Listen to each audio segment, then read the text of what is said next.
राधे राधे दोस्तों, स्वागत है आप सभी का आपके अपने परिवार रीजनल सर ऑनलाइन प्लेटफॉर्म पे। दोस्तों, आज की क्लास में वीडियो के मॉक नंबर 7 की बात करेंगे और मॉक नंबर 7 में मैथ के जितने क्वेश्चन आए थे सभी के सॉल्यूशन को देखेंगे। तो फटाफट सेशन को स्टार्ट करते हैं और देखते हैं जो मॉक नंबर 7 था उसका अपना पहला पहला क्वेश्चन है। ये क्वेश्चन है, क्वेश्चन क्या कह रहा है कि ये एक 9 अंकों की संख्या है जिसमें 9 का भाग लगाने पर, ठीक है, क्या कह रहा है कि ये एक 9 अंकों की संख्या है जो 9 से क्या है, विभाज्य है। मतलब 9 से ये संख्या पूरी पूरी कट रही है। साथ साथ में आपको कह रहा है कि y माइनस एक्स का मान कितना है, 6 है। तो आपको बताना है कि रूट में 2x प्लस 4y का मान क्या होगा। अब देखो, इस संख्या को गौर से देखो तो इस संख्या के सभी अंक नहीं दिए हुए हैं। संख्या में अंक क्या क्या है, 8, 4, 6, 5, 2, 3 और एक अंक x है, फिर 7 है और दूसरा अंक क्या है, y है। और आपसे कह रहा है कि यह संख्या 9 से पूरी पूरी कट रही है। अगर कोई संख्या 9 से पूरी पूरी कटती है, इसका मतलब क्या है कि इस संख्या के अंकों का योग भी 9 से क्या होना चाहिए, कटना चाहिए। तो हम क्या करेंगे, इस संख्या के अंदर जितने भी अंक है सभी को जोड़ेंगे और देखेंगे कि सर कौन सा वैल्यू आ रहा है और वहां x और y के जगह कौन सा वैल्यू लिया जाए ताकि वह नंबर 9 से कट जाए। तो सर इनको जोड़ना शुरू करते हैं। तो बताओ, सबसे पहले एक काम करो कि इनको जोड़ने से पहले ये देखो कि जिनका योग 9 हो जा रहा है, जिन अंकों का योग 9 हो जा रहा है उनको पहले काट के हटा दो। तो आपने कहा सर ये 5 और 4 9 बनेगा, तो सर ये 9 से कट जाएगा। 6 और 3 9 बनेगा, सर ये 9 से कट जाएगा। बचा क्या, 8, 2 और 7। तो आपने कहा 8, 2, 10 और 7 17, ये 9 से नहीं कट रहा। प्लस का x और प्लस का y। अब हमें सोचना होगा कि सर x और y के जगह ऐसा क्या मान रखा जाए, या फिर मैं ऐसे सोच लूं x प्लस वाई का मान क्या लिया जाए कि यहां पे एक ऐसा नंबर मिले जो 9 से कट जाए। तो यह पूरी संख्या भी 9 से क्या होंगी, कट जाएंगी। तो आप कहोगे कि सर अगर x प्लस वाई का मान अगर मैं 10 ले लूं तो यह टोटल कितना बनेगा, 27। और जैसे ही यह 27 बनेगा तो 27 9 से क्या होता है, डिविजिबल होता है, 9 से पूरा पूरा कट जाएगा। अगर ये 9 से कट गया तो ये संख्या भी 9 से क्या हो गई, कट जाएगी। तो आपने कहा कि sir 17 plus X plus Y में एक्स प्लस वाई का मान मैं क्या लूंगा, 10 लूंगा। तो यह टोटल बनेगा 27 और 27 9 से क्या होगा, कट जाएगा। तो आपने अपने हिसाब से x प्लस वाई का मान क्या निकाला, सर 10 निकाला। अब आपसे क्वेश्चन में कंडीशन कह रहा है कि y माइनस एक्स का मान क्या होना चाहिए, 6। मतलब ऐसी दो संख्या आपको लेनी होगी जिनको जोड़ने पर तो कितना आए, 10 आए, और उनको घटाने पर कितना आए, 6 आए। तो आपने क्या कहा, अगर मैं y का मान 8 ले लूं और x का मान 2 ले लूं तो 8 में 2 जोड़ूंगा 10 बन जाएगा, जी सर। 8 में 2 घटाऊंगा 6 बन जाएगा, जी सर। इसका मतलब x का मान 2 लेना पड़ेगा और y का मान क्या लेना पड़ेगा, 8। कहने का मतलब यहां x की जगह 2 रखते, y की जगह 8 रखते तो यह पूरा नंबर 9 से कट जाता। ठीक है, तो हमने x और y का मान निकाल लिया। हमसे x और y का मान ना पूछकर हमसे यह पूछा है कि रूट में अगर 2x को 4y से गुना करके जोड़ा जाए तो वैल्यू क्या होगा। तो फटाफट निकाल दो। तो आपने कहा x का मान 2, 2 में 2 का गुना कितना, 4। y का मान 8, 8 में 4 का गुना कितना, 32। 32 में 4 जोड़ोगे 36 और 36 का वर्गमूल कितना आता है, 6। तो 6 अपने क्वेश्चन का क्या हो जाएगा, बिल्कुल ही सही उत्तर। तो आसान था, ज्यादा हार्ड नहीं था, रूल पता था, कर लेते आप। अब कभी भी ऐसा क्वेश्चन आ जाए कि दिया हुआ है जब एफ एक्स बराबर ये एक आपको अलजेब्रिक एक्सप्रेशन दिया है और कह रहा है यह इससे विभाजित किया जाता है, तो बताना है कि शेषफल क्या होगा। मतलब इस वाले नंबर में इसका भाग लगाएंगे तो रिमाइंडर क्या आएगा, ये बताना है। तो कभी भी भाग लगाने की बात हो तो बेसिक तरीका भी होता है इसके भाग लगाने का और फिर रिमाइंडर ज्ञात करिए। लेकिन आप उस तरीके से नहीं करेंगे, आप किस तरीके से करेंगे, जो मैं बता रहा हूं उस तरीके से कि सर इस पूरे नंबर में मुझे जिसका भी भाग लगाना है, भाग किसका लगाना है, 3x प्लस 2 का। तो मैं क्या करूंगा, इस वाले मान को 0 के बराबर रख लूंगा। इस वाले मान को 0 के बराबर रख लिया। तो यहां से अगर मैं x का मान निकालूंगा तो मान क्या निकलेगा, माइनस का 2/3। कैसे सर, प्लस का 2 है, इधर माइनस का 2 होगा, तो 3x बराबर -2, तो x बराबर -2/3। अब x का जो मान यहां से निकाला है ना, यही मान इसमें पुट कर देंगे तो मेरा रिमाइंडर आ जाएगा। तो मैंने कहा रिमाइंडर निकालने के लिए क्या करना है, 15x³ -14x² -4x प्लस 10 में मुझे x की जगह क्या रखना है, माइनस का 2/3। तो आपने कहा 15 का 15 रखिए, x की जगह माइनस 2/3 रखिए, इसका क्यूब, माइनस 14 x की जगह माइनस 2/3 रखिए, इसका स्क्वायर, माइनस 4 गुना x की जगह माइनस 2/3 रखिए और प्लस का क्या कीजिए 10। कलर थोड़ा कर रहा हूं चेंज, कैलकुलेशन करेंगे अब अपन। 15 का 15 रहने दे, माइनस 2 का घन करेंगे तो सर क्या आएगा, -8, और 3 का घन करेंगे सर क्या आएगा, 27, इसको माइनस का 14, माइनस 2 का वर्ग करेंगे तो प्लस का 4 आएगा, और 3 का वर्ग करेंगे तो 9 आएगा। यहां मैं कहूं माइनस में माइनस का गुना होकर प्लस, और इनको गुना कर लूं तो 8/3 प्लस कितना, 10। अब इनको सॉल्व करना है, चलिए सर सॉल्व करते हैं। मैं 3 से काटूं यह 5 बार, 3 से काटूं यह 9 बार, तो यहां मेरे पास क्या बचेगा, एक लाइन और लिखो भाई मेरे, यहां क्या बचेगा, 8 में -5 का गुना सर -40 बटा कितना, 9। यहां क्या होगा, 14 में 4 का गुना सर 56 बटा कितना, 9, ये भी 9 है, प्लस कितना सर 8/3, और प्लस कितना सर 10। अब इनको जोड़ना तो आता होगा, कैसे सर, इनका लैसे लिया, कितना आया सर, 9 आया, इनका लैसे लिया, कितना आया सर, 9 आया। तो बताओ 9 से 9 कटा तो यहाँ क्या बचेगा, -40, यहाँ 9 से 9 कटेगा, यहाँ क्या बचेगा, -56, 3 से यह 3 बार में तो यहाँ 8 3 कितना 24, इसके नीचे कुछ नहीं है तो 1, 1 से ये 9 बार में तो यह वैल्यू कितना बनेगा, 90। मतलब मैं इनको सॉल्व करूंगा तो क्या करना पड़ेगा, 90 में 24 जोड़ना पड़ेगा 114, और -40 में -56 जोड़ेंगे माइनस का 96। तो आपने कहा सर अगर 114 में से मैं 96 घटा दूं तो वैल्यू मेरे पास कितना आएगा, तो आपने कहा 4 ये 14 ये 18 आएगा प्लस का, और नीचे क्या होगा 2, 9 से मैंने काट दिया कितनी बार, 2 बार। मतलब क्या है कि इससे अगर इसमें भाग लगाऊंगा तो शेषफल मेरा आएगा प्लस का 2, प्लस का 2 इसका क्या होगा, रिमाइंडर होगा। इस तरीके से ऐसे वाले क्वेश्चन हम सॉल्व करते हैं। अगले को देखिए सर, तीसरा है, ये चक्रीय चतुर्भुज का क्वेश्चन है, और चक्रीय चतुर्भुज का आपको रूल पता होना चाहिए। क्या रूल होता है कि सर अगर कोई चक्रीय चतुर्भुज है, इसका मतलब क्या है, इनके चारों शीर्ष वृत्त की परिधि पर है। बोलोगे जी सर, अगर वृत्त की परिधि पर किसी चतुर्भुज के चारों शीर्ष वृत्त की परिधि पर है तो यह चक्रीय चतुर्भुज है। और अगर यह चक्रीय चतुर्भुज है तो आमने सामने वाला कोण मिलाकर हमेशा 180 बनाएगा। कोण ए और कोण सी को जोड़ेंगे तो 180 बनेगा, कोण बी और कोण डी को जोड़ेंगे तो यह भी 180 बनाएगा। ये रूल पता होना चाहिए। अब यही रूल लगाकर क्वेश्चन सॉल्व करेंगे। यहां पे मेरे पास ए बी सी के जगह क्या वैल्यू दिया है, तो देखो चक्रीय चतुर्भुज का नाम दिया है sir P Q R S, तो अपन भी नाम देंगे P Q R S, P Q R S, ठीक है। फिर कह रहा है कि कोण पी की बात करें तो यह कोण आर का 4 गुना है, मतलब ये 4 है और ये क्या है, 1 है। फिर कह रहा है सर कोण एस की बात करें तो यह कोण क्यू का क्या है, 3 गुना है, मतलब ये 3 है और 1 है। तो मुझे तो एक बात बताओ, आप आसानी से बता सकते हो सर कोण क्यू और कोण एस की बात करें तो दोनों मिलाकर 180 होंगे। बोलोगे जी सर। तो यहां ये दोनों मिलाकर कितने हो रहे हैं, 4, और इस 4 का मान किसके बराबर, 180 के बराबर। 4 का यह कितना गुना होगा सर, 45 गुना होगा, 4 से 45 बार में कटेगा। तो मैं पूछूं कोण एस क्या होगा, तो आपने कहा 45 में 3 का गुना करिए 135। कोण क्यू क्या होगा, तो 45 में 1 का गुना करिए 45 डिग्री। मतलब पता चल गया यह कोण 135 डिग्री का है और यह कोण 45 डिग्री का है। फिर यहां पे मैं देखूं कि सर कोण पी और आर, तो सर पी और आर मिलाकर 180 होना चाहिए, और यहां मिलाकर कितना है, 5, तो 5 किसके बराबर, 180।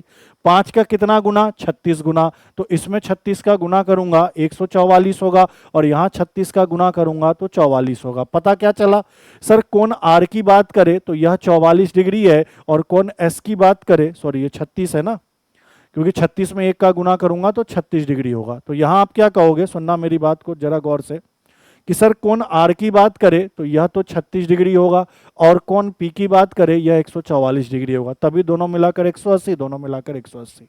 अब हमसे पूछा क्या है, तो हमसे बोला एस और आर का अंतर बताइए, तो सर एस और आर का अंतर बताएं।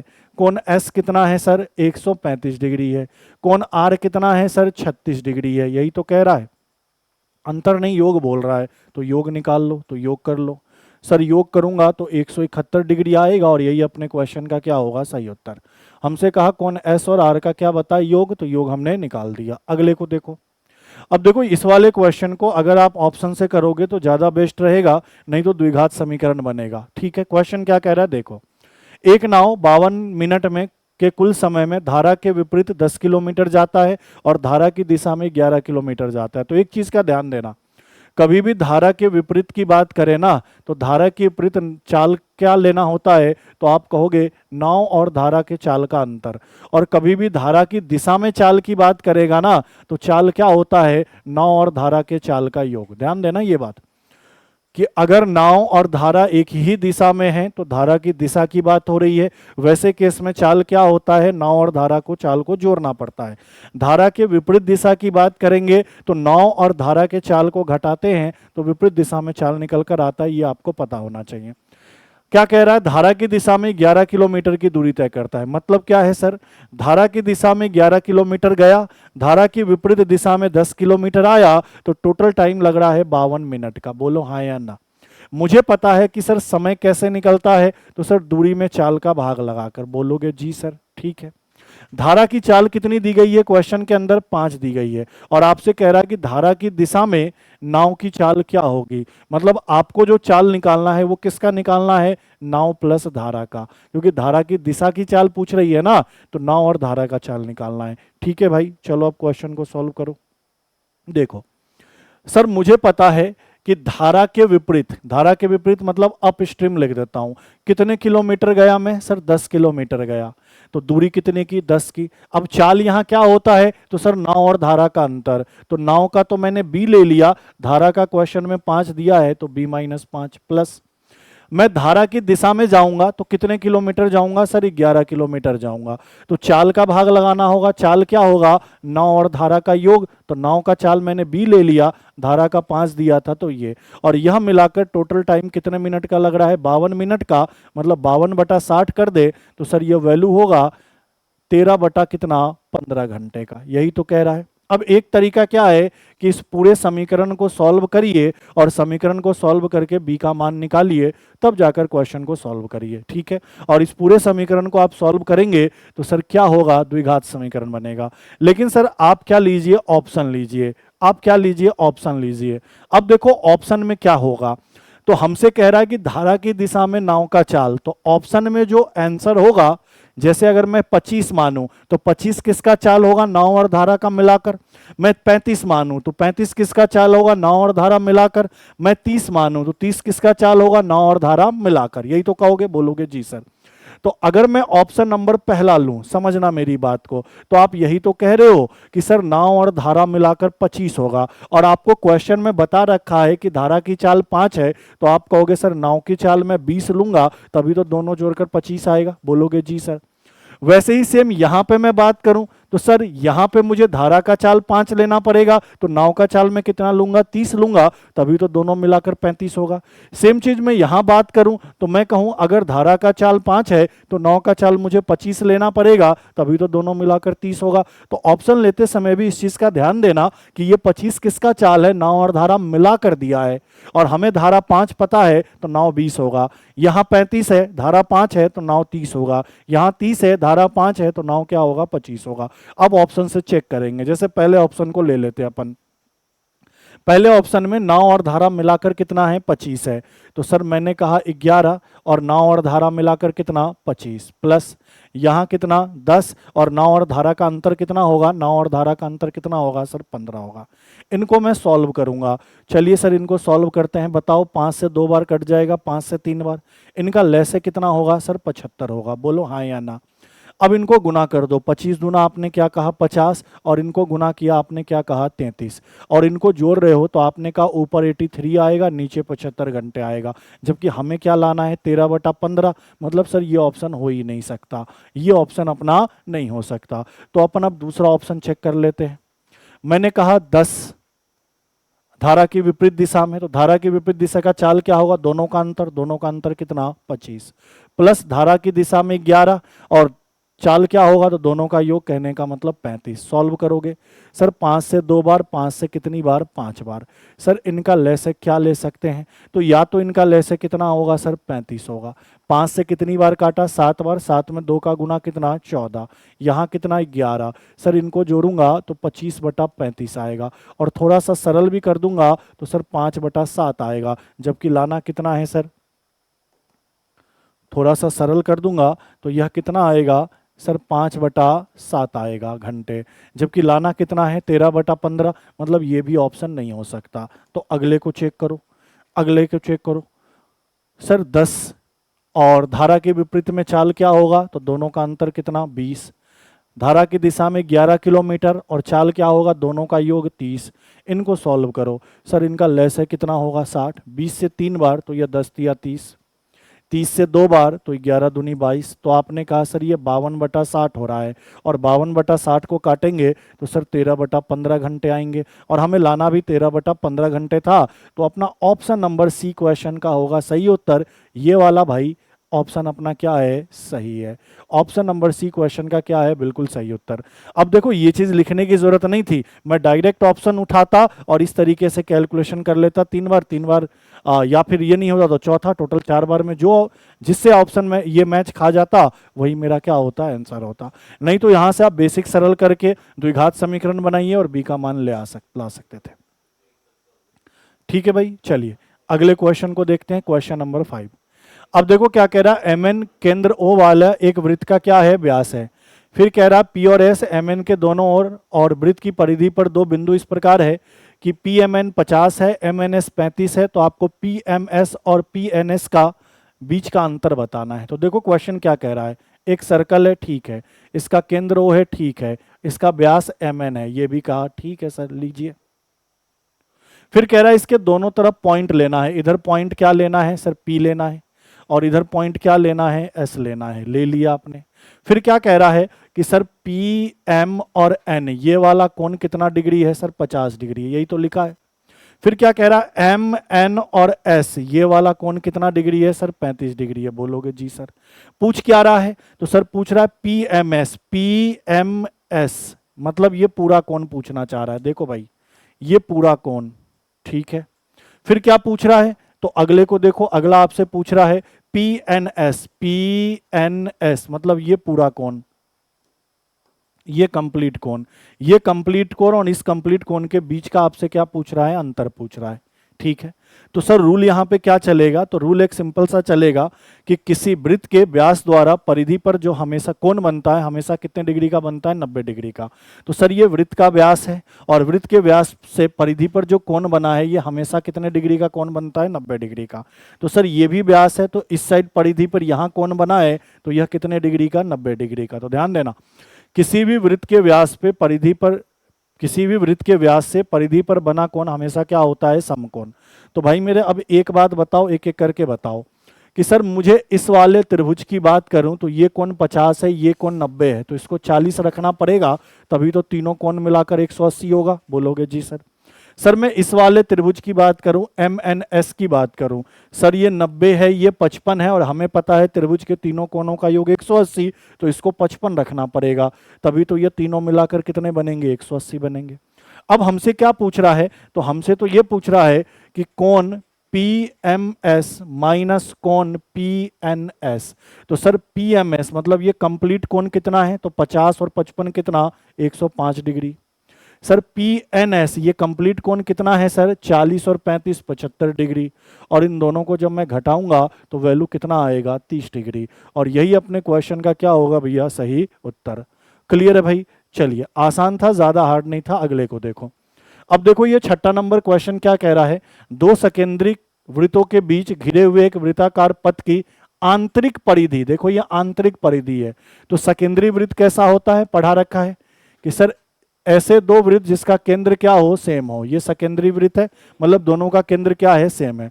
तो सर इस वाले की त्रिज्या स्मॉल आर, इस वाले की त्रिज्या सर कैपिटल आर, और आपको पता है ना सर यहां से यहां तक की दूरी क्या होगी, चौड़ाई, जिसको डी कहते हो आप। बोलोगे जी सर।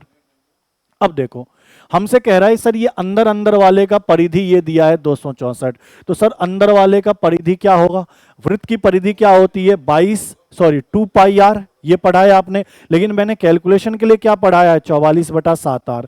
तो आपने कहा सर अंदर वाले वृत्त की परिधि क्या है, 44/7, और आर कौन सा, तो अंदर वाले की कह रहा है तो छोटा वाला आर। इसका मान क्वेश्चन में 264 दिया है, ठीक है। अच्छा एक चीज और देखो, क्वेश्चन में कह रहा है कि वृत्ताकार पथ की एक समान चौड़ाई, मतलब इस डी का मान 3 मीटर दिया हुआ है, चौड़ाई दे रखा है ना 3 मीटर, मतलब कहां से कहां तक की दूरी, कलर चेंज करके समझाऊं भाई, यहां से यहां तक की दूरी कितनी दे रखी है 3। तो अगर मैं यहां से यहां तक की दूरी r निकाल लूं, इस r का मान निकाल लूं, तो सर इसमें इस 3 को जोड़ दूंगा तो कैपिटल R का मान आ जाएगा। कहने का मतलब बाहर वाले वृत्त की त्रिज्या आ जाएंगी, बोलोगे जी सर। तो सबसे पहले यहां से r का मान निकालो, तो कैसे निकालोगे सर? सर काट दिया सर, ये 44 से साफ साफ दिख रहा है 6 बार, क्योंकि इसका इकाई 4 है, इसका इकाई 4 है, तो 4 का पारा कितनी बार पढ़े? 6 बार। अब एक बार पढ़ के मत बोल देना, 4 छक 24, 4 चौका 24 और 2 26। तो यहां से आर का मान क्या आएगा? 7 छक 42। मतलब सर यहां से यहां तक का मान 42 है, तो मैं पूछूं कैपिटल आर क्या होगा? तो आपने कहा सर 42 प्लस 3, कहने का मतलब 45 होगा। क्या इसमें कोई दिक्कत, कोई दुविधा? क्योंकि यहां से यहां 3 था, ये 42 था, तो 42 और 3 कितना हुआ? 45। अब आपसे क्या कह रहा है? पथ का क्षेत्रफल बताओ। तो पथ कौन सा है सर? ये वाला पथ है, यही तो पथ है, यही तो रास्ता है। अब इस रास्ते का एरिया कैसे निकालोगे? तो सर बड़े वाले वृत्त के क्षेत्रफल में से छोटे वाले वृत्त का क्षेत्रफल घटा दीजिए, यही अपना एरिया होगा। ठीक है सर। तो सर मैं क्या लिखूं? पाई ब्रैकेट में बड़े वाले वृत्त की त्रिज्या माइनस छोटे वाले वृत्त की त्रिज्या, क्योंकि वृत्त का क्षेत्रफल क्या होता है? पाई आर स्क्वायर। तो इसमें से इसको घटाओगे, पाई कॉमन निकल जाएगा, बोलोगे जी सर। सॉल्व करो। सर ये 22/7 है, ठीक है सर। बड़े वाले की त्रिज्या 45, छोटे वाले की त्रिज्या 42, इनका वर्ग। अब इनको सॉल्व करना है सर। 22/7 गुना ये ए स्क्वायर माइनस बी स्क्वायर है ना, कि सर ए स्क्वायर माइनस बी स्क्वायर क्या होता है सर? ए प्लस बी गुना ए माइनस बी। स्क्वायर करके टाइम खराब नहीं करेंगे, तो एक बार इनको जोड़ लो, जोड़ने पर कितना आएगा? 87। और एक बार इनको घटा लो, घटाने पर कितना आएगा? 3 आएगा। 42 में से 45 में से 42 घटाओगे 3, और 45 में 42 जोड़ोगे कितना? 47। अब इनको क्या करना है भाई मेरे? कैलकुलेट करना है, और हमसे कह रहा है कि निकटतम आंसर बताए, मतलब लगभग में बताना है। तो सर करना पड़ेगा कुछ ना कुछ, चलिए करते हैं, कुछ ना कुछ तो करें। 7 से तो कटना फटना तो है नहीं, तो सर गुना तो कर ही लेते हैं पहले। तो मैंने कहा सर इसको इससे गुना करूंगा, गुना करके यहाँ लिख रहा हूँ 7 तिरी 21 का 1, बोलोगे जी सर।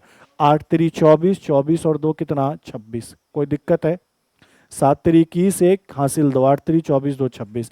इसमें 22 का गुना करना है, तो करिए सर 2, 6 दूनी 12, 2 दूनी 4 और 1 5।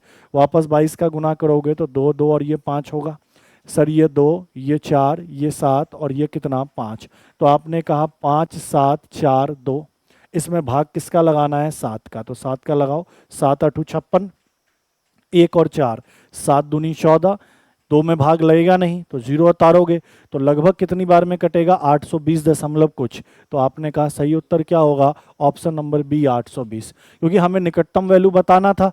तो हमने कहा सर कटेगा तो ये 820 दशमलव कुछ बार में, तो लगभग में 820 इसका क्या होगा? सही उत्तर। चलिए भाई अगले को देखिए, जहां कैलकुलेशन है करना ही पड़ेगा। अब देखो यहां पे क्वेश्चन क्या कह रहा है? एक नाव धारा के प्रतिकूल, प्रतिकूल का मतलब क्या होता है सर? विपरीत, विपरीत दिशा में, अप स्ट्रीम में 3 घंटे में 18 की दूरी तय करता है। तो सर चाल क्या होगा इसका? तो आप कहोगे सर दूरी 18 का, समय 3 का, तो चाल होगा 6 किलोमीटर पर आवर का। ठीक है भाई मेरे। फिर क्या कह रहा है? धारा के अनुकूल, अनुकूल का मतलब सर डाउन स्ट्रीम में, डाउन स्ट्रीम में कितने की दूरी तय करता है? 4 घंटे में 40 की। तो स्पीड क्या होगा? 40 की दूरी 4 घंटे में, तो आपने कहा 10 का चाल। मतलब आपको पता चल गया कि धारा की दिशा में चाल 10 किलोमीटर पर आवर का है, और धारा की विपरीत दिशा में चाल सर 6 किलोमीटर पर आवर का है। तो ये जो चाल आता है वो क्या आता है? नाव और धारा का अंतर। और ये जो चाल आता है वो क्या आता है? नाव और धारा का योग। बोलोगे जी सर। हमसे क्या कह रहा है? शांत पानी में नाव की चाल। तो अगर सिंपल नाव की चाल पूछे ना, तो विपरीत दिशा में जो चाल है और समान दिशा में जो चाल है उनको जोड़कर आधा कर दो। मतलब धारा की दिशा में जो चाल है और धारा की विपरीत दिशा में जो चाल है उनको जोड़कर आधा कर दो। तो धारा की दिशा में 10 की चाल, विपरीत में 6 की चाल, 2 का भाग लगा दो। तो आपने कहा सर आंसर क्या होगा? 8 किलोमीटर पर आवर। आंसर क्या होगा? बी। मान लो धारा की चाल पूछता तो सर अनुकूल की चाल और प्रतिकूल की चाल को घटाकर 2 का भाग लगा देते। क्लियर है ये बात? ठीक है, अगले को देखो क्या कह रहा है। एक कैनवास में 6 इकाई त्रिज्या और 8 इकाई ऊंचाई वाला एक शंक्वाकार तंबू बनाया गया है। ठीक है, तंबू बनाने के लिए कितने कैनवास की आवश्यकता होगी? तो जब भी तंबू की बात करेगा, भैया तंबू ऐसा ही तो बनता है, बेल सॉरी शंकु के आकार का, बोलो हाँ या ना, तंबू ऐसा ही तो बनता है, बोलोगे जी सर। ये इसकी क्या होती है? त्रिज्या। ये इसका क्या होता है? हाइट। और ये इसका क्या होता है? त्रियक ऊंचाई। तो कभी भी तंबू का क्षेत्रफल पूछे ना, तो सर जैसे मैं शंक्वाकार आकृति का ही बनाऊंगा तंबू, तो नीचे वाले का एरिया नहीं लेना, चारों तरफ का सिर्फ लेना है। और चारों तरफ की एरिया की सिर्फ बात करते हैं तो इसका मतलब क्या है कि हम वक्र पृष्ठ क्षेत्रफल की बात कर रहे हैं। किसकी बात कर रहे हैं सर? वक्र पृष्ठ क्षेत्रफल की बात कर रहे हैं। और शंकु का वक्र पृष्ठ क्षेत्रफल क्या होता है? पाई आर एल होता है। तो ध्यान देना, इस बात को बैठा लो, कभी भी कैनवास के एरिया की बात करें, तंबू बनाने में कितने कैनवास की आवश्यकता होगी, या तंबू बनाने की बात करें तो हमेशा कर्व्ड सरफेस एरिया निकलता है। ध्यान देना, कंप्लीट सरफेस एरिया नहीं निकलता है। तो सर पाई का मान तो मुझे 22/7 पता है, आपको भी पता है, मुझे भी पता है, ठीक है। अब त्रिज्या की बात करें तो क्वेश्चन में त्रिज्या कितना दिया है? 6 दिया है सर, ये भी अच्छी बात है। लेकिन ऊंचाई कितना दिया है? सर ये ऊंचाई 8 है, ये त्रिज्या 6 है, लेकिन हमें तो एल का मान निकालना है। तो सर ये समकोण बनता है, बोलोगे जी सर। तो एल का मान क्या होता है? तो आप कहोगे रूट अंडर ऊंचाई का स्क्वायर प्लस त्रिज्या का स्क्वायर। इनको जब मैं सॉल्व करूंगा तो 8 का वर्ग 64 होता है, 6 का वर्ग 36 होता है, इनको जोड़ूंगा तो 100 आएगा, और 100 का वर्गमूल कितना होता है? 10। मतलब ऊंचाई कितनी, सॉरी त्रियक ऊंचाई कितनी है? 10। तो यहाँ एल का मान क्या रखोगे? 10। अब सॉल्व कर लो। सर 6 दूनी 12, 6 दूनी 12, 1 13, 1320/7 दशमलव में है तो काटना पड़ेगा। सर 7 का पारा पढ़ूंगा, 7 एकम 7, कितना बचेगा? 5 और 2, 7 एकम 7, तो कितना बचेगा सर? 6 और 2 62 बचेगा। तो आपने कहा सर 7 8 56, ठीक है। फिर कितना बचेगा? 6 और ये 0 7, 7 8 56, ठीक है। तो 188 वाला यही ऑप्शन दिख रहा है, मतलब इसके आगे जाऊंगा तो 5.57 भी आएगा। तो ये अपना सही उत्तर।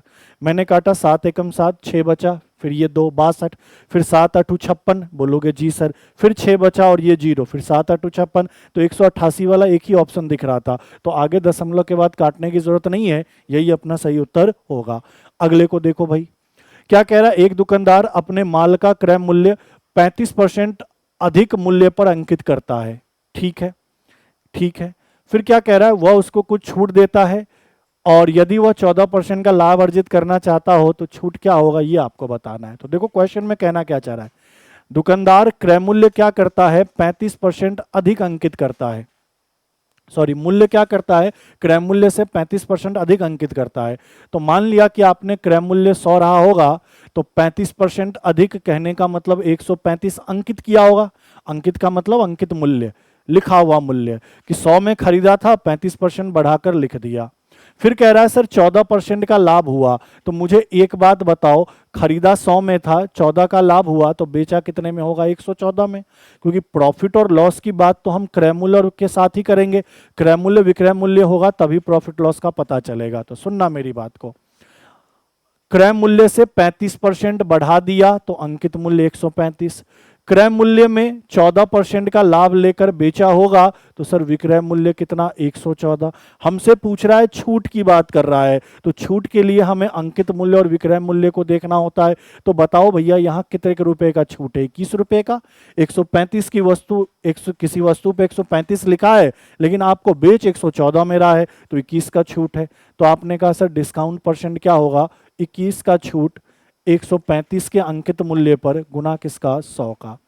5 से काटू, 5 दूनी 10 और 5 सत्ते 35, 5 से सर ये 20 बार, 3 से काट दूं सर ये 7 बार, 3 से काट दूं सर ये 9 बार। तो ऊपर तो आएगा 140, नीचे आएगा 9, काटना पड़ेगा भाई, 9 से काटो, 9 एकम 9, कितना बचेगा? 50। तो 9 पंचे 45, ठीक है। तो 15 वाला यही ऑप्शन है। तो आपने कहा 15.55% क्वेश्चन का क्या होगा? बिल्कुल सही उत्तर। ठीक है भाई, क्लियर है, आसान था। चलो अगले को देखो।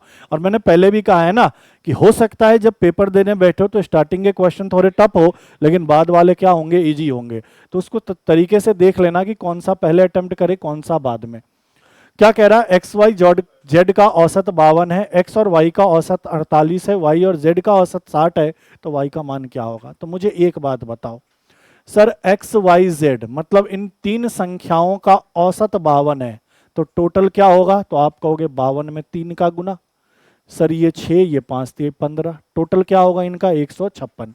फिर कह रहा एक्स और वाई का औसत 48 है, मतलब इन दो संख्या का औसत 48 है, तो टोटल क्या होगा? तो आपने कहा 48 गुना 2, कहने का मतलब 96। बोलोगे जी सर। फिर क्या कह रहा है? y और z का औसत 60 है, y और z का औसत क्या है? 7 है।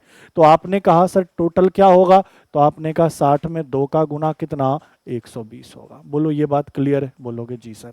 अब हमसे किसका मान पूछा है? सर हमसे तो मान पूछ रहा है y का। अब क्या करना पड़ेगा? तो देखना पड़ेगा, थोड़ा दिमाग लगाना पड़ेगा और y का मान निकालना पड़ेगा। ठीक है भाई मेरे, कैसे? तो देखो अब सर मैं ऐसे सोचूं कि सर एक्स वाई जेड तीनों मिलाकर 156 दिया है, तो इसमें से अगर मैं x और y के मान को घटा लूं, जो कि कितना है सर? 96 है, तो z का मान पता चल जाएगा। बोलोगे जी सर। तो सर z का मान निकालने के लिए 156 में से x और y के मान 96 को घटाना होगा। तो सर जब मैं इसको घटाऊंगा तो ये 0 बनेगा, ये 6 बनेगा, 60 बनेगा। तो मुझे z का मान कितना पता चल गया? 60। सर मुझे ये पता है कि y और z मिलाकर 120 है। बोलो हाँ या ना। y और z मिलाकर 120 है और z का मान मुझे 60 पता है, तो y का मान क्या हो जाएगा? तो आप कहोगे 120 में से 60 घटा दीजिए, आंसर क्या आएगा? 60। तो सर y का मान कितना होगा? 60 होगा। ऑप्शन नंबर डी क्वेश्चन का क्या है? बिल्कुल ही करेक्ट उत्तर। ठीक है, कल होके x का पूछ लेता तो भी निकाल लेते। सर ये 60 और 60 120, y और z मिलाकर 120, तो x कितना होता? 156 माइनस 120, 36। ठीक है भाई, चलो अगले को देखो। क्या कह रहा है? एक महिला 1000 रुपये प्रतिदिन कमाती है, कुछ हफ्ते बाद 1160 रुपये प्रतिदिन कमाती है। पहले 1000 रुपया कमा रही थी एक दिन का, अब कमा रही है 1160 रुपये एक दिन का। तो बताना है उसकी कमाई में कितने की वृद्धि हुई? सर 160 की वृद्धि हुई, और यही वैल्यू परसेंटेज में बताना है। 160 बटा सर 1000 और गुना कितना सर? 100। 20 20 10 10, तो साफ साफ दिख रहा है 16% की वृद्धि हुई। ऑप्शन नंबर सी अपना क्वेश्चन का क्या रहेगा? बिल्कुल ही करेक्ट उत्तर। ठीक है भाई मेरे, चलिए अगले को देखिए। क्या कह रहा है? एक व्यक्ति प्रत्येक 4200 में के मूल्य में से दो वस्तु बेचा। क्या कह रहा है? एक व्यक्ति ने प्रत्येक 42,600 के मूल्य से दो वस्तु बेचा, मतलब हर एक वस्तु को 42,600 में बेच रहा है और ऐसे टोटल दो वस्तु बेचे। आगे क्या कह रहा है? पहली वस्तु पर 25% का क्या है सर? लॉस है। दूसरी वस्तु पर कह रहा है 20% का क्या है? लाभ है। तो अपने उत्तर को दशमलव के एक स्थान तक सही देते हुए उसका कुल प्रतिशत लाभ या हानि बताएं। तो सर प्रतिशत लाभ या हानि तभी बता पाएंगे जब दोनों वस्तु के विक्रय मूल्य के साथ साथ दोनों वस्तु का क्रय मूल्य पता हो, तभी तो डिसाइड कर पाएंगे प्रॉफिट है कि लॉस है। तो मैंने कहा सर मैं कुल विक्रय मूल्य की बात करूं, टोटल एसपी की बात करूं, तो मैंने कहा पहले वस्तु को भी 42,600 का बेचा, दूसरे वस्तु को भी 42,600 का बेचा, तो सर टोटल कितने के रुपए में बेचा? 0 और 0, 6 और 6 कितना? 12, 2 2 4 और 1 5, 4 4 8, मतलब दोनों वस्तु का विक्रय मूल्य 85,000 कितना है? 200। अब दोनों वस्तु का क्रय मूल्य निकालना होगा, तो सर पहले वस्तु का क्रय मूल्य निकालते हैं। पहले दोनों का क्रय मूल्य निकालना होगा, तो पहले वस्तु का क्रय मूल्य निकालते हैं। बताओ पहले वस्तु को बेचा कितने में था? 42,600 में। बेचने पर उसको 25 का लॉस हुआ है, मतलब 100 में 25% कम हो गया, तो कहने का मतलब ये 42,675 का वैल्यू है। और क्रय मूल्य निकालना है तो किसका गुना करोगे? 100 का। दूसरे का भी क्रय मूल्य निकालना होगा। सर दूसरे को भी बेचा 42,600 में। अब एक चीज बताओ, दूसरे पे 20 का लाभ हुआ तो 100 में 20 बढ़ा दोगे, मतलब ये 120 का वैल्यू दिया है और 100 आपका क्रय मूल्य है, तो 100 का वैल्यू निकालना है। बोलोगे जी सर। इनको सरल कर लो भाई। कैसे करोगे? तो देखो 25 से यह 3 बार कटेगा सर, 25 से यह 4 बार कटेगा, और 3 से इनको काटूंगा, 3 एकम 3, 3 चौका 12, 3 दूनी 6 और उस पर 2 0, इनको गुना करना पड़ेगा। तो सर 2 0 तो आएगा ही आएगा। बोलोगे जी सर।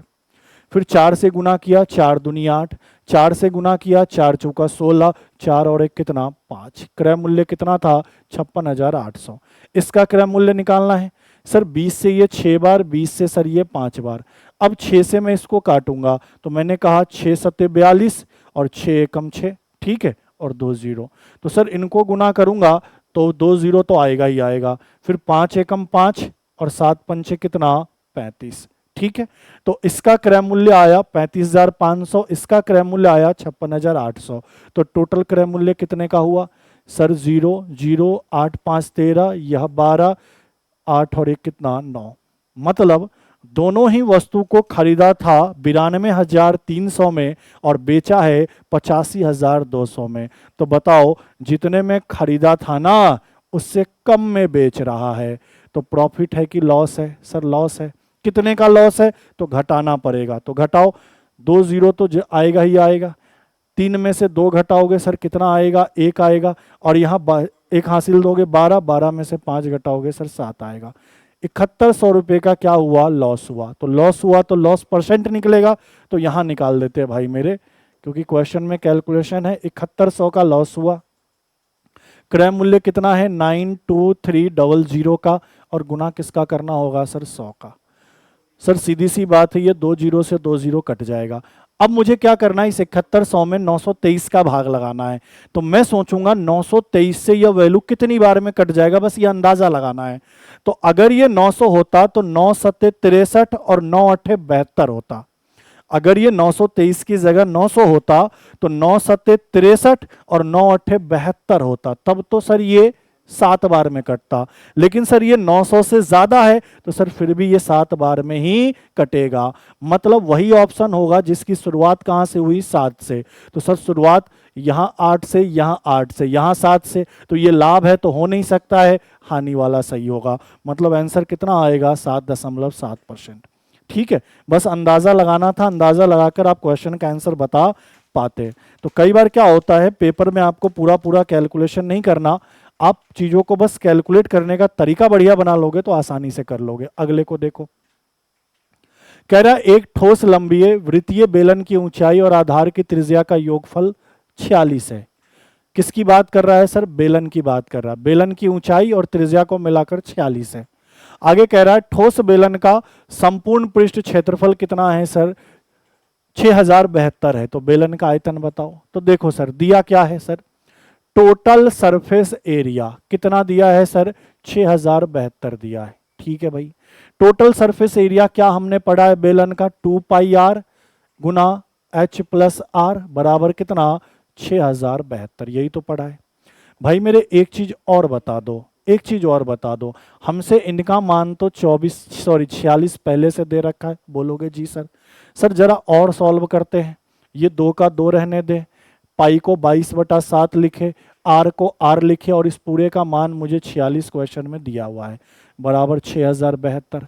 अब थोड़ा बहुत पहले कैलकुलेशन करना होगा, उसके बाद आर का मान निकालेंगे। करे कैलकुलेशन, ठीक है सर करते हैं। बताओ 11 से ये 2 बार कट जाएगा, ये 11 से कटेगा क्या, तो इनको जोड़ लो, 7 6 13, कट जाएगा। तो 11 से काटो, 11 पचे 55, कितना बचेगा, 5 और 7, वापस 11 पचे 55 और 11 दूनी 22। अब मुझे बताओ ये 2 दूनी 4 से तो कट जाएगा। बोलोगे जी सर, 4 एकम 4, ठीक है। यह 15 हुआ तो सर 4 तिहाई 12, यह कितना हुआ 32, तो 4 अठे 32। अब किसी से कट रहा है कोई वैल्यू, तो देखो सर ये कट जाएगा 2 से कितनी बार, 23 बार, और इसको मैं 2 से काटूं तो 2 छक 12 और 2 नमा कितना 18, और साफ साफ दिख रहा है 23 से यह कितनी बार, 3 बार।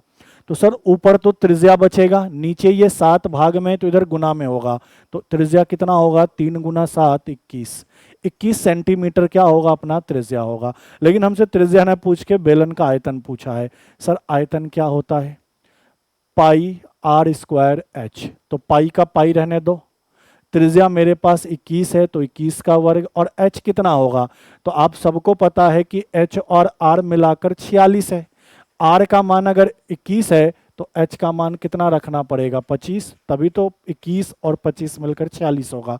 तो आपने कहा सर h का मान क्या रखेंगे, 25। सॉल्व करो 1 लाइन 9, पाई का पाई रहने दो, 21 का स्क्वायर 441 होता है, नहीं पता है तो ये याद करना पड़ेगा। अब 441 में 25 का गुना करो, तो 25 चौका 100 और 2 अंक है तो 2 जीरो, फिर 25 चौका 100 और एक अंक है तो एक जीरो, फिर 25 एकम 25, तो कितना आएगा 11,025। इनको गुना करूंगा तो 11,025 और साथ में क्या पाई। यही अपना आंसर होगा जो कि कहाँ दिख रहा है, ऑप्शन नंबर ए में। ऑप्शन नंबर ए क्वेश्चन का क्या है अपना, बिल्कुल ही करेक्ट उत्तर है।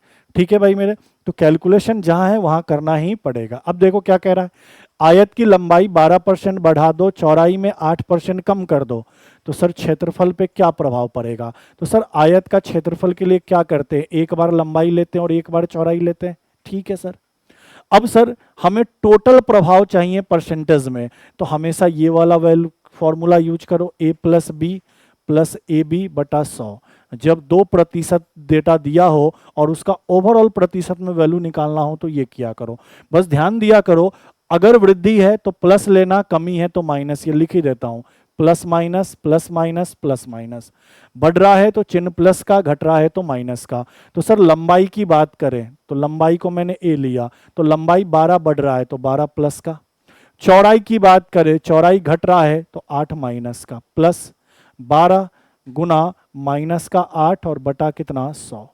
सॉल्व करेंगे सर, 12 में से 8 घटाएंगे 4 आएगा, इनको गुना करेंगे तो सर 12 8 कितना होता है 96 और बटा 100, और चिन्ह किसका आएगा माइनस का। एक लाइन और सॉल्व करो, 4 माइनस 0.96, 96 में 100 का भाग 0.96, और 4 में से 0.96 घटाओगे तो 3.04 आएगा, वो भी प्लस का, और प्लस का आया मतलब क्षेत्रफल बढ़ गया। प्लस का आया मतलब इसको कैलकुलेट करने पर वैल्यू प्लस में आया ना, तो क्षेत्रफल बढ़ेगा, तो वृद्धि वाला आंसर होगा, वृद्धि वाला ये है, ये आंसर होगा। ये तीनों क्या है, गलत है। अगर यही माइनस आता तो कमी वाला अपना आंसर हो जाता।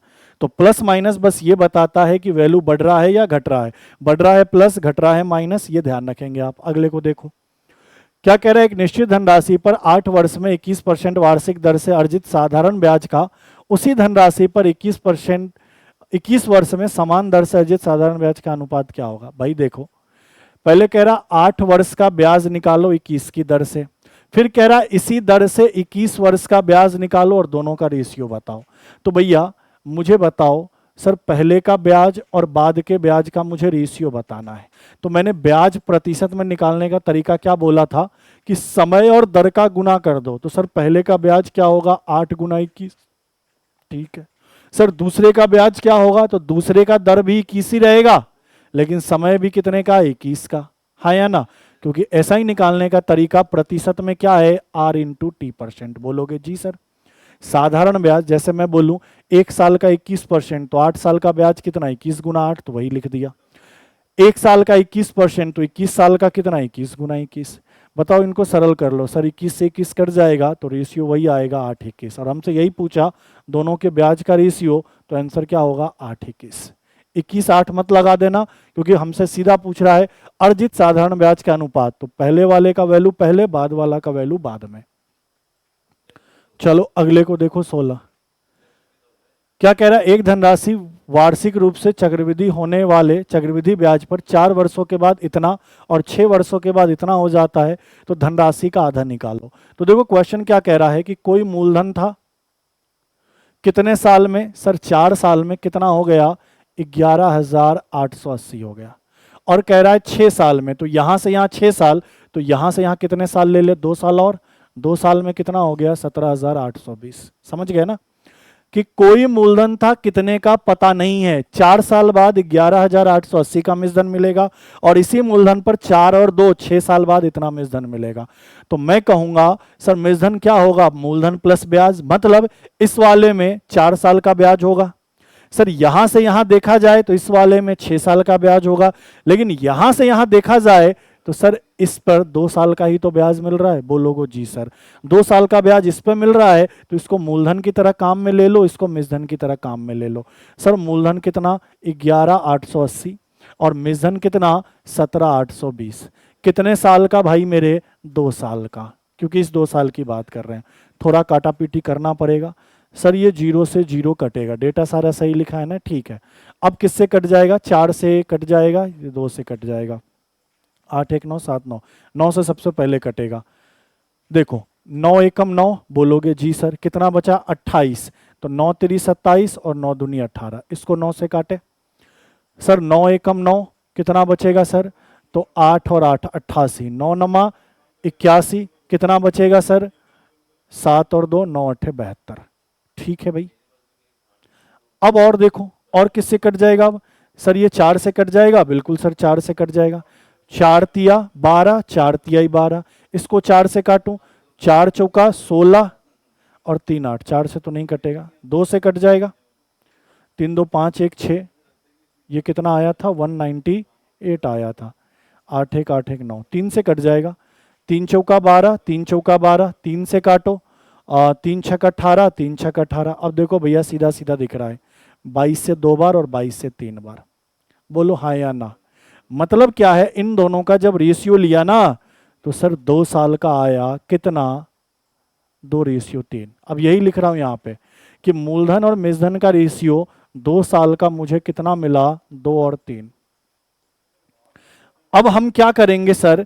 4 साल का रेशियो निकालेंगे। क्यों? क्योंकि सर मुझे 4 साल का मिसधन पता है और टोटल 6 साल का मिसधन पता है, तो 6 साल में टाइम ज्यादा लगेगा, 4 साल में कम लगेगा।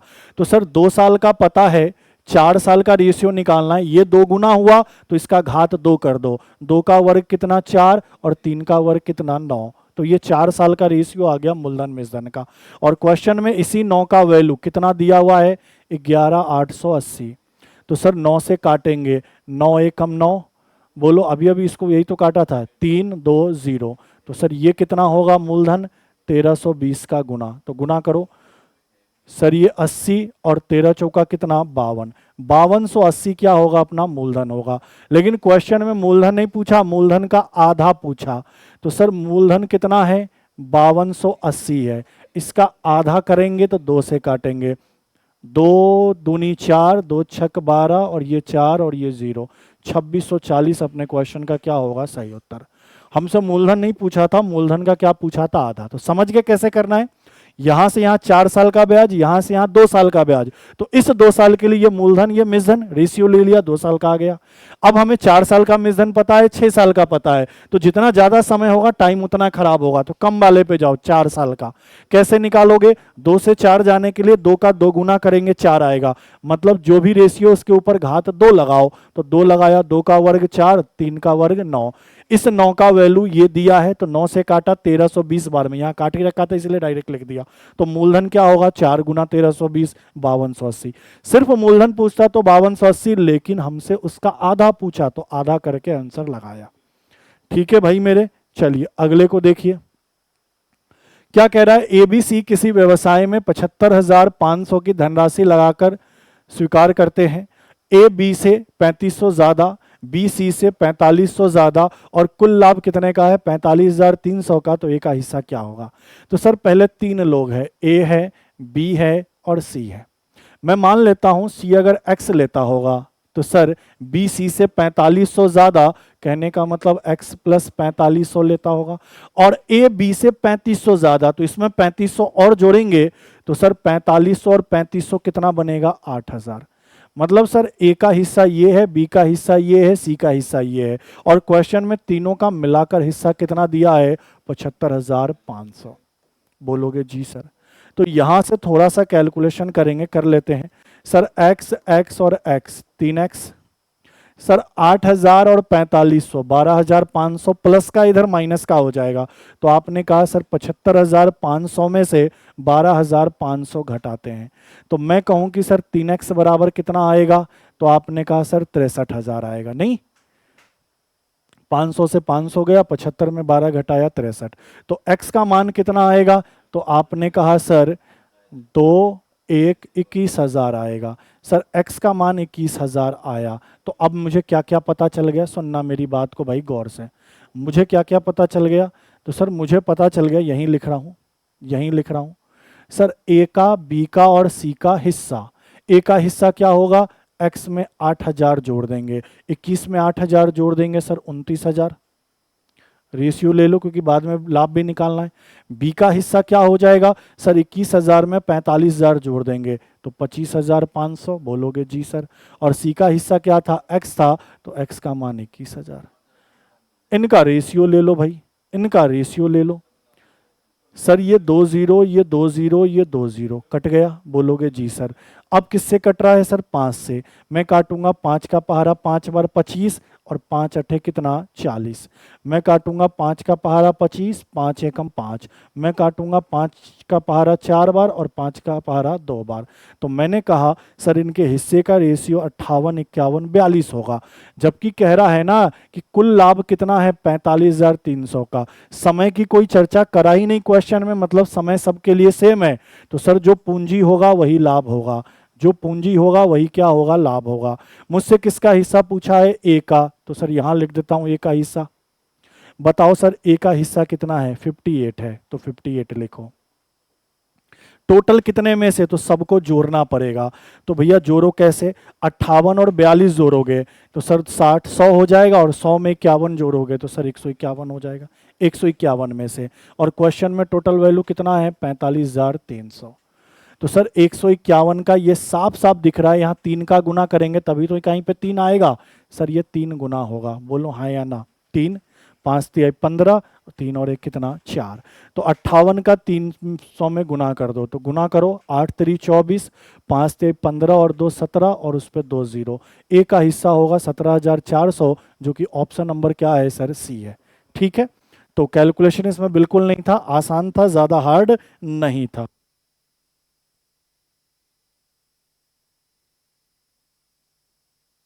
क्लियर है? चलिए बढ़ते अगले क्वेश्चन में। अगले क्वेश्चन को देखिए, क्वेश्चन नंबर 18।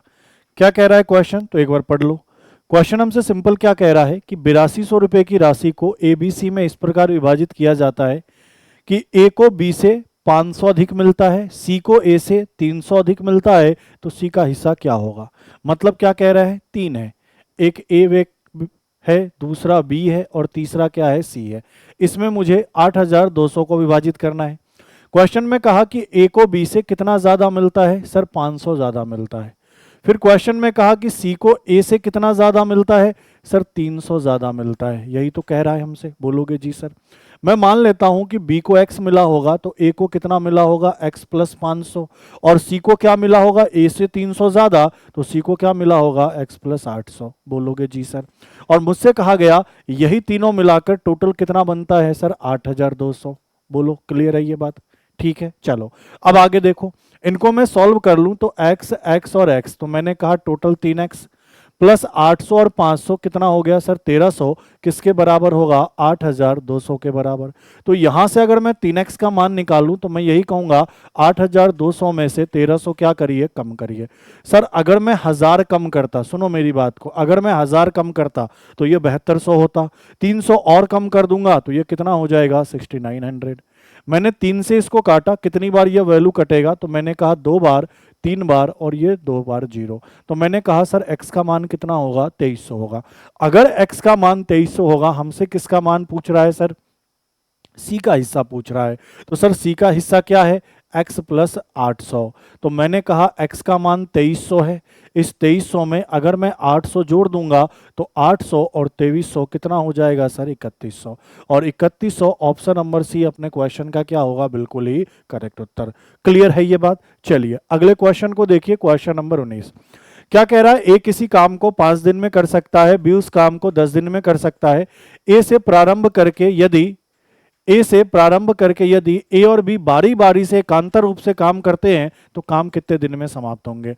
मतलब शुरुआत कौन करेगा काम की? ए, और फिर ए और बी बारी बारी से करेगा। पहले दिन है, दूसरे दिन बी, फिर तीसरे दिन है, चौथे दिन बी, इस तरीके से काम हो तो काम कितने दिन में होगा? तो देखो भाई मेरे, मुझे एक सिंपल सी बात आप ये बताओ कि सर मैं आपसे पूछूं ए को कितने दिन का समय लग रहा है, तो आपने कहा सर 5 दिन का लग रहा है। मैं आपसे पूछूं बी को कितने दिन का समय लग रहा है, सर 10 दिन का समय लग रहा है। तो मैं पूछूं टोटल काम कितना होगा, तो आप कहोगे इसका लेस है 10 होगा, टोटल काम 10 होगा। मैं पूछूं ए की क्षमता कितनी, आपने कहा 2। मैं पूछूं बी की क्षमता कितनी, आपने कहा 1। अब सुनना मेरी बात को, पहले दिन कौन काम करेगा सर? ए काम करेगा। दूसरे दिन कौन काम करेगा सर? बी काम करेगा। और इसी तरीके से काम चलता चला जाएगा, A B A B A B, ऐसे काम चलता जाएगा। मैं पूछूं ए एक दिन में कितना काम करता है, आपने कहा 2। मैं पूछूं बी एक दिन में कितना काम करता है, आपने कहा 1। तो मैं पूछूं दोनों मिलकर कितना काम करते हैं, 3। और यह कितने दिन में कर रहे होंगे, तो आप कहोगे 2 दिन में। कि सर एक दिन में 2, दूसरे दिन ये एक, तो दोनों मिलकर 3 काम करेंगे कितने दिन में? 2 दिन में। जबकि मुझे काम कितने करवाने हैं सर? 10। तो मैं सोचूंगा 3 से इसको काटना है तो 3 का पहाड़ा कितनी बार पढ़ना पड़ेगा? 3 बार। तो मैंने कहा अगर ये 3 गुना हुआ तो ये भी क्या होगा? 3 गुना। तो इसका मतलब ये मुझे पता चल गया कि सर इस 6 दिन में 3 का 3 गुना 9 काम हो जाएंगे। ठीक है सर। अब मेरे पास 10 में से 9 काम हो गए, बचे कितने काम? 1 काम। अब ये एक काम कौन करेगा? तो मैंने आपको क्या कहा है कि सर पहले दिन से फिर शुरू करो। पहले दिन कौन होगा सर? ए होगा। ए को काम कितना करना है? 1। और कर कितना सकता है? 2। तो मैंने कहा जितना काम करना है ऊपर, जितना कर सकता है नीचे। तो आपने कहा कि सर इस एक काम को ये 1/2 दिन में कर देगा। तो टोटल 10 काम कितने दिन में होगा? तो आपने कहा सर 6 में आधा अगर जोड़ देंगे तो 6 से ही 1/2 दिन में काम क्या होगा? समाप्त होगा। सही उत्तर क्या होगा अपना? Option number B. 6 से ही 1/2 दिन में अपना काम क्या हो जाएगा सर? समाप्त हो जाएगा। क्लियर है यहां तक की बातें? चलिए अगले को देखो, क्वेश्चन नंबर 20 क्या कह रहा है? एक साथ पी और क्यू किसी कार्य को 12 दिन में कर सकते हैं। अकेले पी उस कार्य को 18 दिन में कर सकता है। अकेले क्यू उस काम के 2/3 भाग को कितने दिन में करेगा? तो देखो सिंपल सी कह रहा है कि पी और क्यू मिल जाए तो ये एक साथ मिलकर काम कितने दिन में समाप्त कर सकते हैं? 12 दिन में कर सकते हैं। फिर कह रहा अकेले अगर पी की बात करूं तो पी अकेला उस काम को 18 दिन में कर सकता है। मैं पूछूं काम कितना होगा? सर इनका लय से कितना ले ली जाए? 36। काम 36। पी और क्यू की क्षमता क्या होगी? 3। और पी की क्षमता क्या होगी? 2। पहले ये बात क्लियर होगी? बोलोगे जी सर। मुझे तो बस एक बात बताओ, सर पी और क्यू को मिलाकर क्षमता 3 है, पी की क्षमता 2 है, तो क्यू की क्षमता 1 रखूंगा तभी तो 2 और 1 3 बनेगा। बोलोगे जी सर। तो क्यू की क्षमता मुझे 1 का पता चल गया। अब आगे क्या कह रहा है? क्यू वही काम का कितना? सर 2/3। मतलब काम टोटल कितना है? 36। इसका कह रहा है 2/3 काम। तो सर 36 का मैं 2/3 करूंगा तो कितना काम होगा? 24। मतलब क्यू टोटल काम का 2/3, कहने का मतलब 24 काम कितने दिन में करेगा? तो इस 24 में क्यू की क्षमता का भाग लगा दिया तो मेरा आंसर क्या आया? 24 दिन। कि क्यू पूरे काम का 2/3 काम 24 दिन में समाप्त करेगा, जो कि ऑप्शन नंबर डी में अपना उपलब्ध है। ऑप्शन नंबर डी क्वेश्चन का क्या होगा? बिल्कुल ही करेक्ट उत्तर। सर अगले को देखिए क्या कह रहा है? यदि किसी डेटा का बहुलक उसके माध्य से 12.6 अधिक है। सुनना मेरी बात को, बढ़िया क्वेश्चन है और ये क्वेश्चन वही कर पाएगा। अब मैंने आपको क्लास में जब पढ़ाया था तो क्लास में आपको हर एक चीज बता दिया था कि सर आपने एक फॉर्मूला पढ़ा था। क्या पढ़ा था सर? बहुलक बराबर, याद होगा आपको। सर बहुलक बराबर मैंने क्या पढ़ाया था? 3 गुना माध्यिका। बोलोगे जी सर। और -2 गुना माध्यम मीन, ये पढ़ाया था। और इसी को मैंने कहा था अलग अलग तरीके से भी लिखा जा सकता है और उन तरीकों पे भी डायरेक्ट क्वेश्चन बनेगा। तो सर उसी के ऊपर ये क्वेश्चन बना गया है। अब देखो मैं समझाऊंगा पूरे क्वेश्चन को, अच्छे से समझना कि कैसे कैसे क्वेश्चन में क्या क्या डेटा दिया है और आपको कैसे सॉल्व करना है। कह रहा है किसी डेटा का जो बहुलक है ना वह माध्य से इतना ज्यादा है। इसका मतलब क्या है कि सर बहुलक का मान, सुनना मेरी बात को गौर से, सर बहुलक का और माध्य का जो अंतर है वह कितना दिया हुआ है सर? 12.6 दिया है। बोलो हाँ या ना। बहुलक को आप किससे डिनोट करते हो? सर जेड से। माध्य को किससे डिनोट करते हो? एक्स से। तो सर जेड माइनस एक्स 12.6 दिया है। अब इस लाइन को मैं मिटा रहा हूं, मैं शॉर्ट में लिखूंगा कि सर जेड मेरा बहुलक, एक्स मेरा माध्य और इसका अंतर कितना है? 12.6 है। ठीक है। आगे क्या कह रहा है? बहुलक माध्यिका से कितने अधिक होगी ये बताना है। बहुलक माध्यिका से कितनी अधिक होगी ये बताना है। तो सर बहुलक को तो हम z के नाम z से जानते हैं और माध्यिका को किस नाम से जानते हैं? m से। तो मुझे z माइनस m का मान बताना है। ध्यान देना ये सब सिंबल बता रखा है कि बहुलक को z से डिनोट करते हैं, माध्य को x से डिनोट करते हैं और माध्यिका को m से डिनोट करते हैं। ठीक है। हमें बहुलक माइनस माध्य दे रखा है, बहुलक माइनस माध्यिका निकालना है। अब आपके दिमाग में चलेगा सर क्या? बहुलक बराबर हमने फॉर्मूला पढ़ा था 3 गुना माध्य, सॉरी माध्यिका -2 गुना माध्य, यही तो फॉर्मूला पढ़ा था। बोलोगे जी सर। लेकिन सर इस फॉर्मूले से इस क्वेश्चन को सॉल्व कर पाएंगे? नहीं कर पाएंगे, क्योंकि सर z माइनस एक्स का वैल्यू हम कहाँ रखें? बोलो हाँ या ना। z माइनस एक्स का वैल्यू कहाँ रखें? कंफ्यूजन हो जाएगा। तो देखो करना क्या है, सुनना मेरी बात को गौर गौर से। हालांकि मैंने ये पूरा फॉर्मूला डिराइव करके वहां भी समझाया था, यहां भी डिराइव कर रहा हूं। सर मुझे बहुलक में से माध्यिका घटाकर उत्तर चाहिए, तो मैं काम करता हूं दोनों तरफ माध्यिका घटा देता हूं। सर यहां बहुलक में से माध्यिका घटाया, यहां पे भी माध्यिका घटाऊंगा, तो मैं कहूंगा 3m माइनस 2x और माइनस क्या माध्यिका। दोनों तरफ मैंने माध्यिका घटा दिया, क्यों? क्योंकि मुझे बहुलक माइनस माध्यिका चाहिए था। इससे मेरा फॉर्मूला क्या बना, बहुलक माइनस माध्यिका किसके बराबर, 3 माध्यिका में से माध्यिका घटाया तो 2 माध्यिका, और माइनस क्या, 2 गुना माध्य। तो ओवरऑल क्या बना कि सर अगर मुझे बहुलक माइनस माध्यिका निकालना है, 2 कॉमन ले लूं तो माध्यिका माइनस माध्य का मान पता होना चाहिए। अगर मुझे इसका मान पता चल गया ना, इसमें 2 का गुना कर दूंगा तो बहुलक माइनस माध्यिका निकल कर आ जाएगा। अब बात यह होती है कि सर इसका मान निकाले कैसे, तो भैया इसी फॉर्मूले से।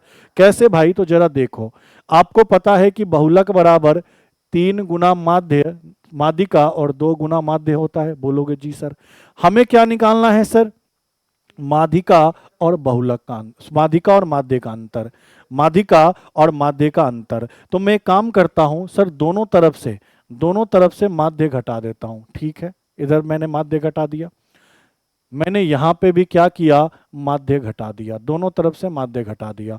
तो यहां मेरे पास बचा z माइनस माध्य बराबर क्या, 3 माध्यिका और माइनस क्या, 3 माध्य। बोलो हाँ या ना। और z माइनस एक्स, कहने का मतलब बहुलक माइनस माध्य 12.6 दिया है, तो यहाँ 12.6 रखा। 3 अगर मैं कॉमन ले लूं तो यहाँ बचेगा माध्यिका और माध्य का अंतर। बोलोगे जी सर। और 3 से अगर मैं इसको काटूं, सर 3 चौका 12, 3 दूनी 6। तो यहां से मुझे पता चल गया ना कि माध्य में से माध्यिका घटाऊंगा तो 4.2 आएगा, और यही वैल्यू यहां पुट कर देना है 2। इसका मैं वैल्यू मुझे निकालना था जो कि कितना आया, 4 दशमलव कितना 2, और इसका मैं 2 गुना करूंगा तो 4, और ये कितना 8। तो मेरा सही उत्तर क्या होगा सर, 8.4। 8.4 क्वेश्चन का क्या होगा, बिल्कुल करेक्ट उत्तर। हालांकि ये पूरा फॉर्मूला ही डिराइव करके क्लास में बता रखा है, और ये फॉर्मूला भी बता रखा है। अगर फॉर्मूला डायरेक्ट याद होता तो फिर डायरेक्ट आप कर लेते। मैंने यहाँ पूरा प्रूफ इसलिए दे दिया कि बहुत बच्चों को फॉर्मूले का पता नहीं होगा, सिर्फ आप इसी फॉर्मूले पे फोकस करते हैं। लेकिन जरूरी नहीं कि पेपर में सिर्फ इसी फॉर्मूले पे क्वेश्चन आए, तोड़ ममोड़ के भी क्वेश्चन बनाया जा सकता है। क्लियर है भाई मेरे? चलिए अगले को देखिए। अब क्या कह रहा है, 2x प्लस वाई का घात 3 में एक्स स्क्वायर का गुणांक बताएं। तो सर ये 2x प्लस वाई का होल क्यूब मतलब a प्लस बी के होल क्यूब पे बैठेगा। फॉर्मूला बहुत बार बता चुका हूं, क्या होता है सर, a का क्यूब जो कि 2x है, b का क्यूब जो कि y है, प्लस कितना 3 गुना a गुना b, और प्लस कितना गुना कितना a प्लस b, यही तो होता है। सॉल्व करो सर, 2 का घन 8, x का घात 3, y का घन y क्यूब, इनको गुना करूंगा 3 दूनी 6 x गुना y, और ब्रैकेट में क्या है 2x प्लस वाई। चलो सर थोड़ा सा और सरल करते हैं, 8x क्यूब प्लस कितना y का घन। अब इसको इससे गुना करेंगे तो 6 दूनी 12 होगा, x में x का गुना होकर x स्क्वायर होगा और y होगा। इसको इससे गुना करेंगे तो 6x होगा, y में y का गुना y स्क्वायर होगा। मतलब इसको तोड़कर हम इस रूप में लिख सकते हैं। अब जैसे ही इस रूप में लिख लिया उसके बाद क्वेश्चन की तरफ देखेंगे, हमें किसका गुणांक निकालना है, एक्स स्क्वायर। तो एक्स स्क्वायर दिख कहाँ रहा है सर, यहाँ दिख रहा है, यही तो दिख रहा है एक्स स्क्वायर। तो एक्स स्क्वायर के गुना में क्या है 12 और वाई, तो 12y प्लस का है या माइनस का, सर प्लस का है। तो सही उत्तर क्या होगा, एक्स स्क्वायर का गुणांक 12y, जो कि ऑप्शन नंबर कहाँ है, बी में। ऑप्शन नंबर बी क्वेश्चन का क्या होगा, बिल्कुल ही करेक्ट उत्तर। अगले क्वेश्चन को देखिए, कह रहा है समलंब चतुर्भुज की समांतर भुजा की लंबाई 10 और 20 है, यदि इन समांतर भुजाओं के बीच की दूरी 5 सेंटीमीटर है तो समलंब चतुर्भुज का क्षेत्रफल क्या होगा। बताओ, ये बताने की जरूरत है क्या, समलंब चतुर्भुज का एरिया क्या होता है, 1/2 गुना समांतर भुजाओं के बीच की दूरी, कहने का मतलब h, और गुना समांतर भुजाओं का योग, यही तो होता है।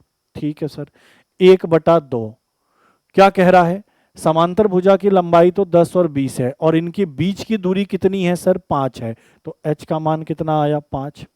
समांतर भुजा की लंबाई 10 और कितना है 20, तो 10 प्लस 20, आगे सॉल्व करो सर। ये 5/2 इनको मैं जोड़ूंगा तो सर ये 30 बनेगा, 2 से काटूंगा सर ये 15 बनेगा, और 15 में 5 का गुना करूंगा 75 बनेगा। सेंटीमीटर है तो सेंटीमीटर स्क्वायर।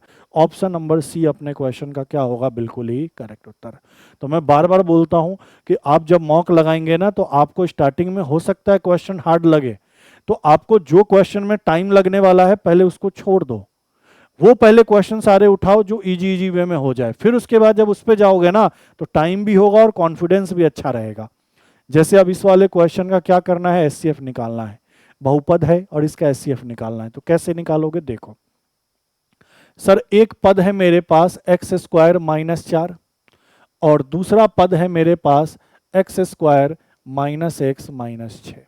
तो सर सबसे पहले इसका गुणनखंड करना होगा। कैसे कर सकते हैं गुणनखंड, तो सर इसको मैं लिख सकता हूं एक्स स्क्वायर, और 4 को लिख सकता हूं 2 का वर्ग।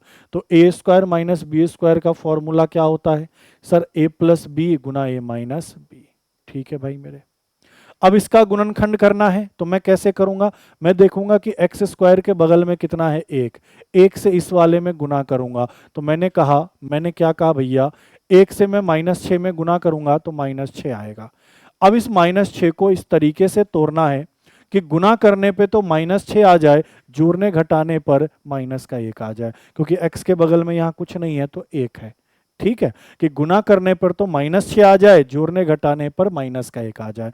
तो मैं सोचूंगा कि अगर मैं 3 लूं और 2 लूं तो सर ये 3 दूनी 6 बन जाएगा, लेकिन अपने को 6 नहीं चाहिए, माइनस का 6 चाहिए। तो माइनस का 3 और 2 ले लूं, बोलोगे जी सर माइनस का 3 प्लस का 2, 3 दूनी 6 माइनस का। अच्छा, ये वाला कंडीशन तो सेटिस्फाई हो गया, इसको भी करो। सर -3 में प्लस का 2 जोड़ेंगे तो माइनस का 1 आ जाएगा, बोलोगे जी सर आ जाएगा। तो अब कुछ नहीं करना सर, एक होगा फैक्टर x माइनस 3 और दूसरा फैक्टर होगा x प्लस 2। सर इसका गुणनखंड ये, इसका गुणनखंड ये। अब हमें कह रहा है इनका HCF निकालो, तो सर दोनों में कॉमन जो है पहले उसको देखो। तो सर x प्लस 2 और x प्लस 2 दोनों जगह कॉमन है, तो सर x प्लस 2 तो HCF में आएगा ही आएगा। फिर x प्लस 2 का पावर कम, सबसे कम पावर कितना है, तो सर यहाँ पे भी पावर 1 है, यहाँ पे भी पावर 1 है, इससे कम तो कोई पावर अवेलेबल नहीं है, तो इसके ऊपर पावर 1। तो यही अपना क्या होगा HCF, जो कि क्या होगा x प्लस 2। कॉमन लेने के बाद ये जरूर चेक करना कि सर पावर कम होना चाहिए। जैसे मान लो अगर यहाँ x प्लस 2 का पावर 2 होता और यहाँ x प्लस 2 का पावर 1 होता, तो मैं कम वाला पावर लेता, पावर 1 लेता। मान लो यहाँ 3 होता और यहाँ 2 होता, तो मैं पावर क्या लेता, 2 लेता। ये चीज़ ध्यान रखना, नहीं तो कई बार गलती कर जाओगे। बढ़ते अगले क्वेश्चन में, अगले क्वेश्चन को देखो। अब ये अगला क्वेश्चन किसका है, ज्योमेट्री का है, आसान सा है, ज्यादा हार्ड नहीं है। देखो क्वेश्चन क्या कह रहा है कि त्रिभुज PQR में AB QR के क्या है, समांतर। जैसा कह रहा है पहले डायग्राम बना ही लेते हैं, टाइम खराब करने का कोई मतलब नहीं है। सर ये P है, ये R है, ये Q है, ये एक त्रिभुज है। कह रहा है QR के समांतर एक लाइन लिया गया, क्या, AB। तो आपने क्या कहा सर, ये A और ये B, ठीक है। फिर आपसे क्या कह रहा है कि जो भुजा को ए और बी पर काटती है, ठीक है, ए और बी पे काटती है। पीक्यू की लंबाई 6 सेंटीमीटर है, यहां से यहां तक कितनी सेंटीमीटर है, 6 सेंटीमीटर। क्यूआर की लंबाई 8 सेंटीमीटर है, ये 8 सेंटीमीटर है। आगे क्या कह रहा है, क्यूए की लंबाई सर 3 सेंटीमीटर है, और हमसे क्या कह रहा है सर, ए बी की लंबाई ज्ञात करें। देखो सबसे पहली बात, ये वाली लंबाई निकालनी है। सर ये दोनों समांतर रेखा है, अगर समांतर रेखा है तो ये छोटा वाला त्रिभुज और ये बड़ा वाला त्रिभुज आपस में क्या होगा, समरूप होगा। और जब दो त्रिभुज समरूप होंगे तो संगत भुजाओं का अनुपात बराबर होगा। अब संगत भुजा कौन से लेंगे, जिसकी जरूरत होगी उसके अनुसार चल लेंगे। मुझे तो बस ये बताओ, यहां से यहां तक 6 है, यहां से यहां तक 3 है, तो ये भी 3 हो जाएगा क्या, बोलोगे जी सर। अब संगत भुजा कैसे लोगे, मैंने बड़े वाले त्रिभुज का भुजा पी क्यू लिया, तो छोटे वाले त्रिभुज का भुजा मैं क्या लूंगा, पी ए लूंगा। क्लियर है ये बात है। बड़े वाले त्रिभुज का भुजा मैंने आर क्यू लिया, तो मैं छोटे वाले त्रिभुज का भुजा क्या लूंगा, सर ए बी लूंगा। क्लियर है ना, संगत भुजाओं का अनुपात लेना था। सर इनका यूज क्यों नहीं किया, क्योंकि इनकी जरूरत नहीं थी, ना इनमें से कोई वैल्यू निकालना था, ना किसी का मान दिया है। इसमें का मान दिया था, इसका मान दिया था, इसका मान दिया था, ये निकालना था, तो वही ले लिया। तो हमेशा ध्यान रखना, दो त्रिभुज समरूप तो संगत भुजाओं का अनुपात बराबर, और ऐसे केस में तो हमेशा समरूप होते हैं, ये ध्यान रखना। अब पी क्यू का मान कितना है, 6 है। क्यू ए का मान कहे या पी ए का मान कहे, ये भी कितना है, 3 है। आर क्यू का मान 8 है, हमें ए बी का मान निकालना है। 3 से या कितनी बार, 2 बार, 2 से या कितनी बार, 4 बार। तो हमने कहा सर ए बी का मान कितना होगा, 4 सेंटीमीटर। ऑप्शन नंबर बी अपने क्वेश्चन का क्या होगा, बिल्कुल ही करेक्ट उत्तर। तो बस आपको ये रूल लगाना था कि दो त्रिभुज समरूप हो तो संगत भुजाओं का अनुपात क्या होता है, बराबर। और अनुपात अपने अकॉर्डिंग देखना होता है कि किसका मान दिया है, किसका मान निकालना है। तो ये आपके 25 क्वेश्चन कंप्लीट होते हैं मॉक नंबर 7 के। मिलते हैं आपसे अगली क्लास में। आज के लिए इतना ही। थैंक यू, धन्यवाद।